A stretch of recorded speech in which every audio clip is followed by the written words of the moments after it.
You'd never say it out loud. But somewhere under all of it, there's a thought. If I stop wanting first, it can't be taken from me. So you stopped. Slowly. On purpose. Now the room's gone quiet and you call it her fault. The truth is, you're not unwanted. You went cold first. You called it discipline. It was a hunger strike. Strikes are deliberate. Nobody starves by accident. You don't wake up cold. You practice it. Look at how careful you were. The first time you didn't reach back, you had a reason. You were tired that night. Or the morning came early. There was always a reason, and every reason was true enough to hold. By the 10th time, the reason was gone, and the habit stayed. That's not weather. That's architecture. You built the distance with your own hands and hung a good word on it. Control. Discipline. Standards. The vocabulary of a man who's proud of what he's really doing, which is going quietly hungry in a house with food on the table. And here's the part that follows you out of that room. Every night you played dead, something got smaller. Not the marriage. You. The part of you that could still want out loud. You starved it to keep it safe, and a thing that never eats doesn't stay safe. It just dies slower. So when did the wanting die? Not in one night. That's what should scare you. There was a you that still ached for it, and a you that didn't. And you can't name the day you crossed between them. That's the border we're about to walk. Because you didn't lose the warmth. You set it down, on purpose, with both hands. And a man doesn't do that to himself, for nothing. So let's find the day. You won't, but the looking is the point. Start with the armor.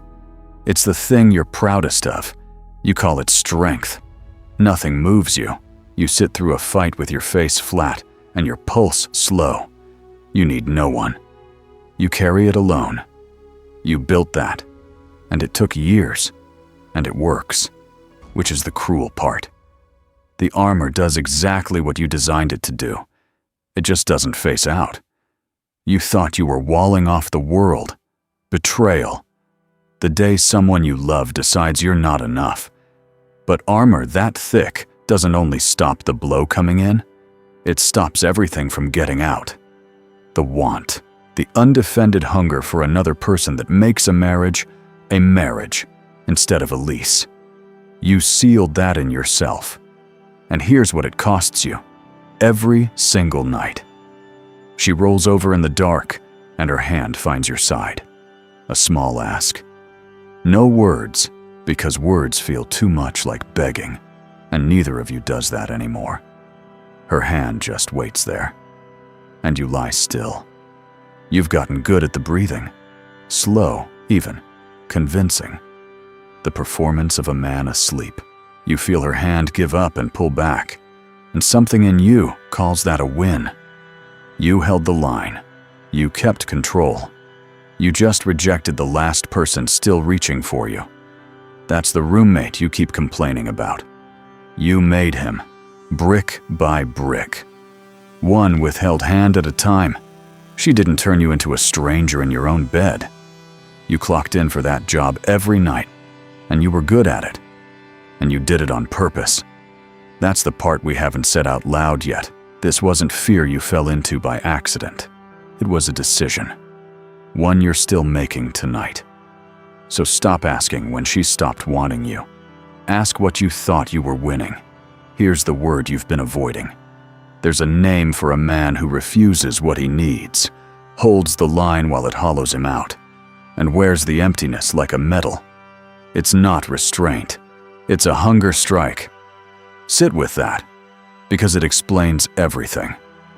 A hunger strike is the most disciplined thing a body can do.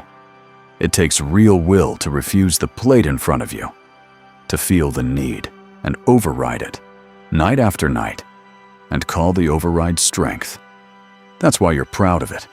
From the inside, starving looks exactly like control, and a strike always carries a message. Yours goes something like this. want nothing, and nothing can be used against you. Reach for me, and I'll show you how little I require. You thought you were making a point. Here's the thing about a hunger strike nobody warns you about.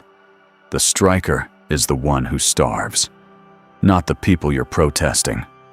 You, the ones you think you're punishing, eat dinner and sleep fine. The only body wasting on this protest is yours. And you're the one who set the terms, who guards the plate, who calls the empty stomach proof of how strong you are. That is the wound. Not that she stopped reaching, that you turned your own starvation into a trophy. Right about now is where you tell yourself this isn't you, that your case is different, that I don't know your marriage. That's the strike talking. The door's been open the whole time. The diagnosis stands whether you walk through it or not. So let's be exact about what you thought you were protecting. You'll tell me it was philosophy, that you didn't go cold, you went stoic. The flatness is wisdom. You rose above the neediness other men drown in. You've read a little. You know the words. Control your reactions. Want less. Master yourself. It's a good story. You've leaned on it for years. So let me bring in the man you're quoting without permission. Marcus Aurelius ran an empire and buried most of his children. He knew loss the way you know your commute. And he never once wrote that the answer was to stop loving what could be taken. He wrote the opposite. Hold them close and hold them loosely. Love fully, knowing it ends. The discipline was never in the not wanting. It was in wanting completely and refusing to clutch. That's the part you skipped. You took "don't be a slave to your desires" and quietly rewrote it as "don't have any." One is freedom. The other is a man hiding from his own heart and stamping it with a dead emperor's seal. You think this is Stoicism. Marcus would call it a retreat. The Stoic doesn't stop wanting. He stops clutching. You did neither. You left the field and called the empty stadium peace. So here's what the turn actually looks like, and it's smaller than you'd think. It's not a grand confession. It's a hand that doesn't play dead. One night, she reaches, and you skip the breathing drill. You turn toward it. You let yourself be caught wanting. That's the whole revolution. And it's terrifying, because being seen wanting is the exact thing the armor was built to prevent. Undoing a strike you ran for years isn't one brave night. It's a sequence, a protocol, because the willpower that got you here won't get you out. And I won't lie to you about the price. Here's the price, so you can decide with your eyes open. To call off the strike, you have to want her out loud. And wanting out loud means she can say no. There's no version of this where you get the warmth back and keep the armor on. The armor was the whole problem. You have to set it down in front of someone who might not pick you up. That's the risk you've been dodging since the first night you played dead. But look at what the dodging already cost. You went cold to keep from losing her. And you lost her anyway, slower and quieter, by your own hand, in a house where she's still technically there. You paid the full price of loss to avoid the risk of it. That's the con the strike runs on you. Nothing you starve stays yours. So here's the move, and it isn't a speech. Tonight, when the room goes dark and her hand finds your side, skip the breathing. Don't play dead. Turn toward it.